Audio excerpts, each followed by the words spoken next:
خاص میں رکن سندھ اسمبلی ہری رام کشوری لال نے کہا ہے کہ پیپلز پارٹی نے ہمیشہ عوامی مفادات کے تحفظ کے لیے جدوجہد کی ہے، جس کے لیے بے شمار قربانیاں بھی دی ہیں۔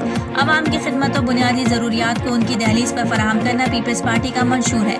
شہر بھر میں ترقیاتی منصوبوں پر آئندہ چند روز میں کام کا آغاز کیا جائے گا۔ یہ بات انہوں نے اپنے عوامی دفتر میرپور خاص پر حلقے کی عوام سمیت مختلف علاقوں سے آئے ہوئے لوگوں، سیاسی اور سماجی وفود سے گفتگو کرتے ہوئے کہی۔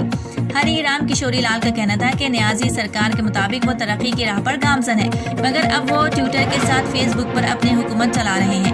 ان کی بتائی گئی جھوٹ پر اپنی کارکردگی کا حقیقت سے دور دور تک کوئی تعلق نہیں ہے۔ عوام سے کیے گئے وعدے اعلانات کی حد تک محدود رہے ہیں۔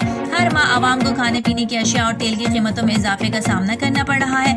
ہری رام کشوری لال نے مزید کہا کہ میرپور خاص میں محرم الحرام میں امن و امان برقرار رکھنے اور بھائی چارے کی فضا قائم رکھنے پر ضلع انتظامیہ سمیت تمام علماء اکرام کا کردار قابل ستائش ہے۔ انہوں نے مزید کہا کہ ہم چیئرمین بلاول بھٹو زرداری کے موقف کی تائید کرتے ہوئے افغانستان کی صورتحال پر حکومت وقت کی پالیسی واضح کرنے کا مطالبہ کرتے ہیں۔ انہوں نے مزید کہا کہ افغانستان میں تمام فریقین امن و امان کے لیے کام کریں۔ پاکستان پیپلز پارٹی نے اپنے ادوار حکومت میں خطے میں پائیدار امن و استحکام اور ترقی کے لیے اٹھائے گئے اقدامات قابل تحسین ہیں۔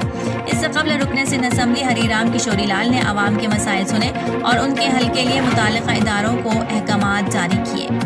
رپورٹ صدیق ساگر، میرپور خاص۔